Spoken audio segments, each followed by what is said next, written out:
Cruz Pedregon and Jack Beckman are up now. Last pair. Funny car. Billy, can I ask you a quick question? We're talking about the concrete surface.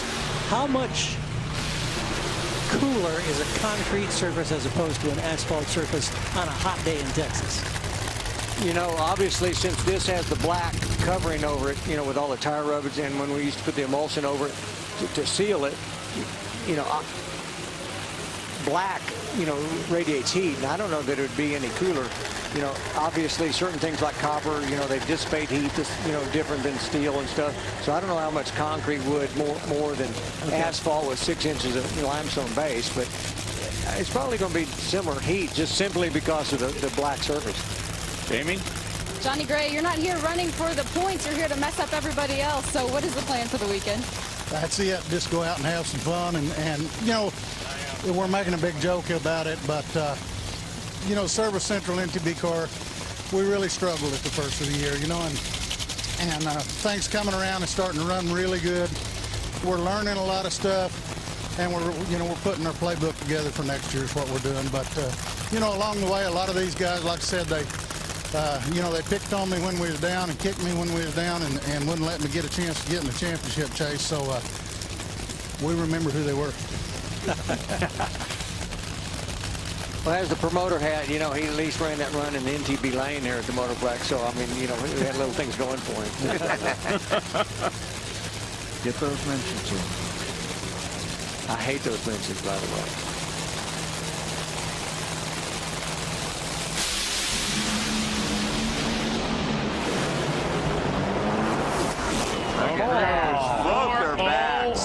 Oh, my. Wow. Cruz is now #1. Jack Beckman runs a 4:16. That brings him from 13th up to 6th. Wow. After struggling so hard bad in Charlotte for Cruz Pedregon, I talked with Danny DeGennaro right before this run, and he said, you know what? We were very aggressive in Charlotte. We're coming here with a different scenario. We're going to go a little bit more conservative. We want to go A to B. But that first run by getting down the track set up this run. They said, okay, now we're going to go back. You know, they're always aggressive even when they back down. But I tell you, they've done this more than once this year where they come out and just break everybody's back during a qualifying session or a round, and that was a great pass. I think I mentioned Cruz likes his track. They do seem to throw some numbers, whether they go all the rounds or whatever win.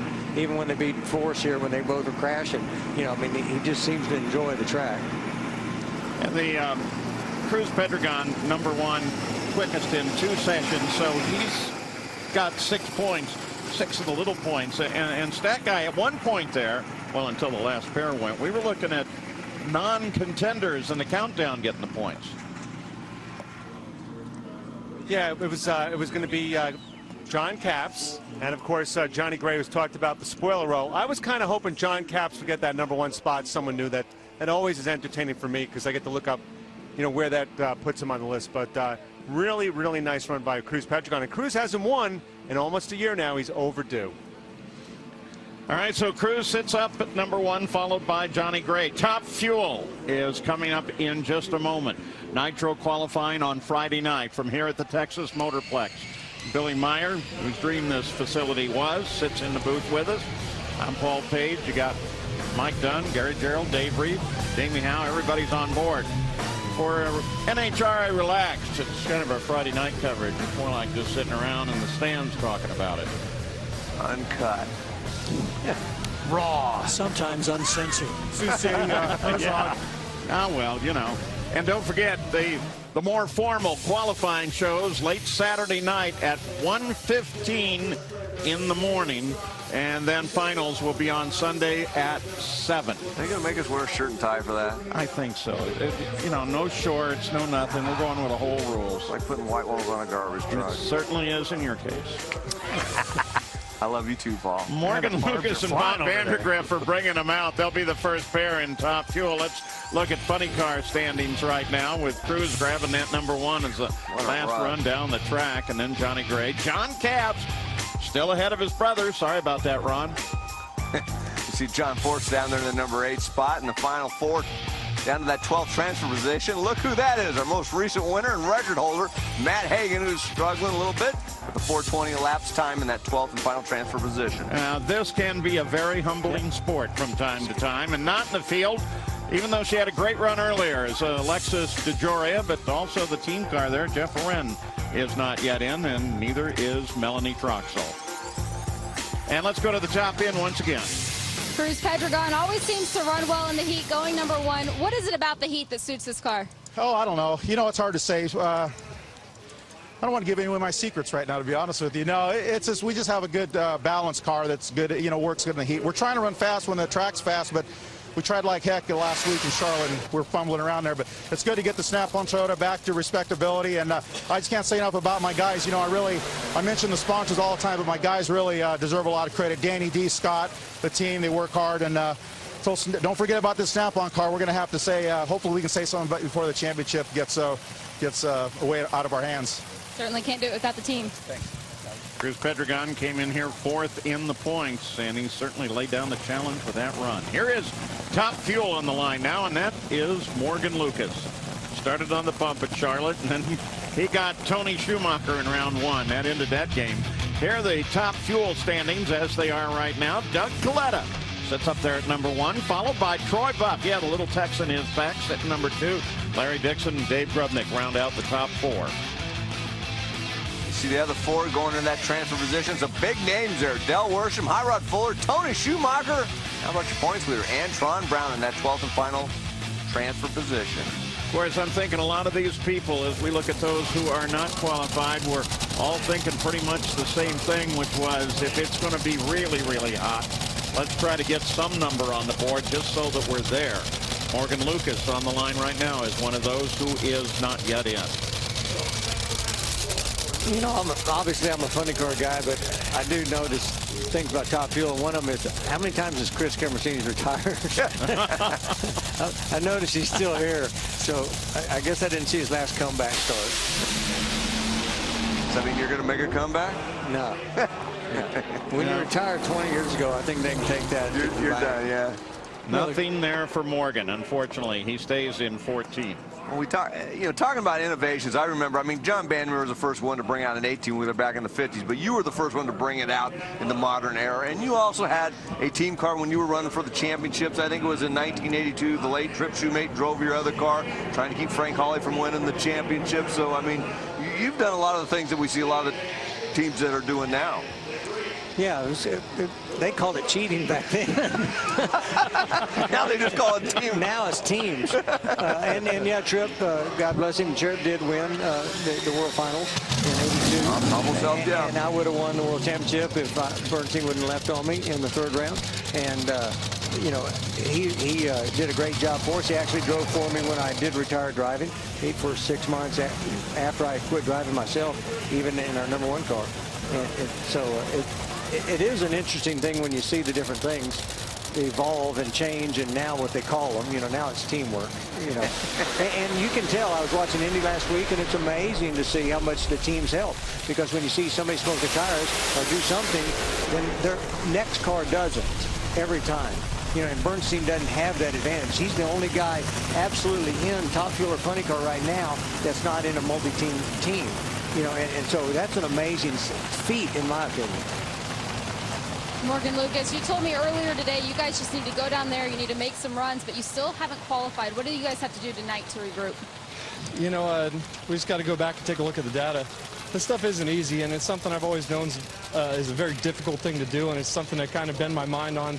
And since taking this responsibility on, I can't get it out of my head, so I understand why a lot of crew chiefs are getting gray hair or balding or something. It's a stressful job, but I love it. It adds a whole different element to what we're doing, and I'm having a lot of fun. And the worst we can finish in points right now is 10th, but we still want to win. I hate losing, man. It's just one of those things. I like dropping the chutes out of this deal. Let me take your head away from the drag strip for a second. Lucas Oil sponsoring Lucas Oil Stadium down in Indy. Can you tell us anything about Peyton Manning? All I hear is a lot of rumors, and you know what? Peyton, please come back. We miss you.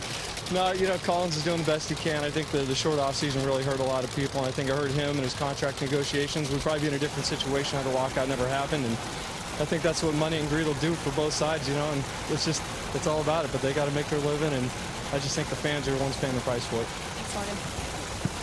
The Greek and Bob Vandergrift.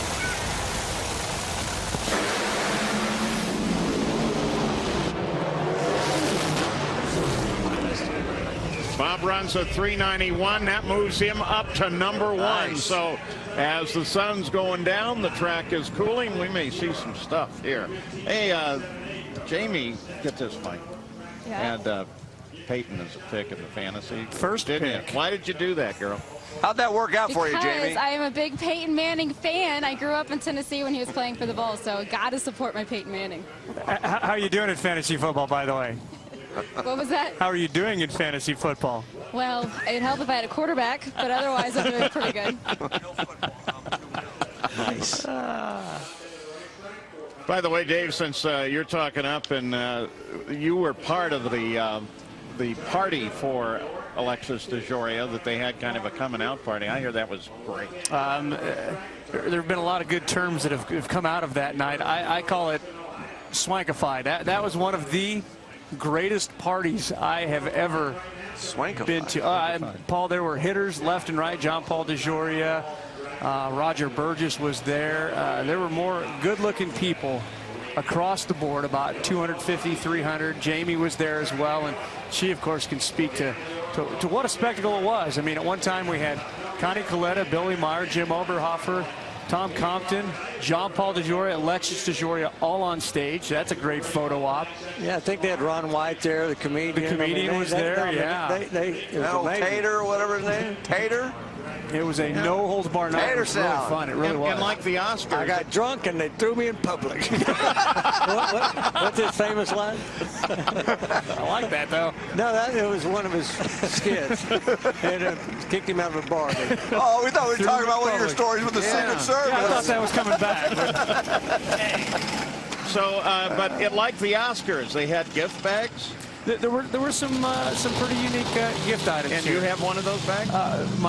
You know what? My 10-year-old is with me. Abigail is with me this weekend. She somehow got that back for me. So you didn't. So I got nothing. You didn't grab like. So don't ask me for anything. I got nothing. Mike, you and I get nothing. I've never tasted tequila with so many flavors in my life. Must have been a great party. Yeah, it was pretty cool. I got to admit. Terry McMillan and Scott Palmer after. Oh man, they're not going to get that one started. They're pulling it off the line. Scott Palmer, the Scott Palmer that Sean Gann alluded to a little while ago. That's the same one. The one. There you go. That was an interesting comment. What did you think of that, Dave? You know, Sean Gann is kind of one of those oh, I got to hear this. out there kind of guys. Out there. It seems like 300 miles an hour with his hair on fire. That would be a slow day for Sean Gann, if you know what I mean. So it seems like he would be tailor-made for the class. Well, Bob Vandergrift just grabbed away in #1, and that is a prediction, I hope, of what this session is going to be, Jamie. Bob Vandergrift is a great run for you guys going #1. Is the car all right? You ready? Yeah, it's okay. And we messed up on the first run, so the C&J team, we wanted to make sure we went down the racetrack. But you also need to capitalize on the, on the run where it's in cooler conditions. So it's a good run. I'm sure it's not going to hold up, but hopefully it'll keep us in the top half and gives us something to work with for tomorrow. Playing spoiler, you beat Dale Worsham in the last race. How does that feel? Well, it's great. We beat Tony Schumacher the race before, though. But that's why we're out here. I think our car's capable of now. We finally got the performance to race with those guys. So we look forward to that every Sunday. Thanks. So with Scott Palmer pulling off of the line, Terry McMillan is going down by himself. Ooh, look at that car flex. See that? Pretty shot. 409 moves him to 10. And that's like the only suspension in a top fuel dragster, isn't it? That flex that you see. Well, yeah, it allows it to transfer the weight. The chassis flexing that way with the wing pushing down on the back, flexes the center of that chassis, puts more weight from the engine to the rear tires to help with traction. But once you see the brake, you see the arch in the chassis. But watch when the engine brakes or the blower belt comes off, and watch how that chassis drops. Boom, boom, right there. You can see that. That's what it's supposed to do. So Terry McMillan gets it down the track, and now comes Antron Brown and Sean Langdon, our most recent winner in Antron Brown. And that was actually a pretty good run going, actually. until it broke. Yeah, I mean, Terry's been running pretty good. I mean, he's been, Richard Hartman's been tuning that thing to consistently in the, in the 489, 488 range, and he was probably there to run close to that kind of number again before it broke. Tough break.